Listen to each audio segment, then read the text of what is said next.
Welcome back sa ating mga balitang basketball. Ayon mismo sa DOJ ay paulit-ulit na pinasok ni Marcus Thomas Perez ang facility ng Miami Heat kung saan doon tinatago ang mga memorabilia, mga importanteng mga jersey at ito'y kanyang paunti-unting kinukuha. Umabot nga ho mga idol sa 400 na items ang kanyang nanakaw. Ayon sa impormasyon, ang mga nandoon sa storage na yon ay ede-display sana sa isang museum na hindi pa nagagawa. Ngayon baka matanong nyo bakit mayroon siyang access doon sa importanteng storage or equipment room na yon, sapagkat pinagkakatiwalaan siya ng Miami Heat. Siya ay isang retiradong police officer. Ginawa siyang security officer doon sa Miami Heat and so far tumagal siya.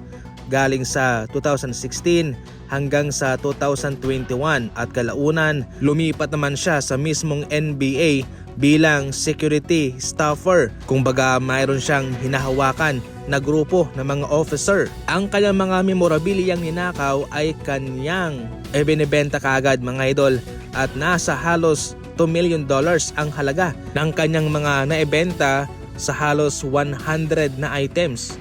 Noong Abril 3 ay kaagad na nagsagawa ng search operation ang mga otoridad sa kanyang bahay at doon mismo nakita ang nasa 300 pieces na mga game-worn jersey. Ibig sabihin nun ay yung mga jersey ngayon ay nasuot sa mga importanteng laban.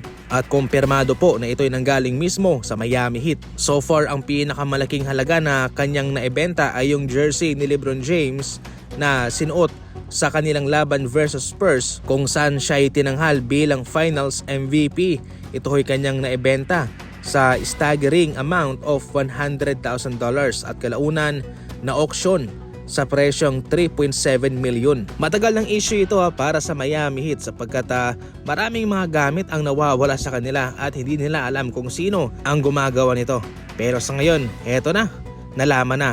Sa ngayon, inaalam pa rin po kung baka meron siyang kasabwat na ibang staff o officer. So far, tama lang po itong ginawa ng Denver Nuggets na kanilang i-trade itong si Michael Porter Jr. papuntang Brooklyn Nets. Itong si MPJ ay sasahod ng nasa $38.3 million.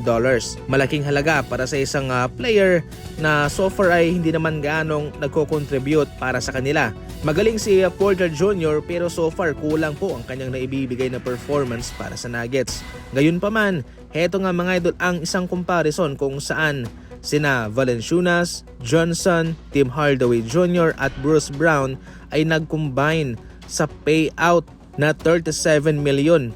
Yung isang player 38 pero ito apat na mga veterano 37 million isasahod nitong Nuggets. So far naging tama lang po ang kanilang desisyon sa pinansyal at sa kakayahan ng mga players.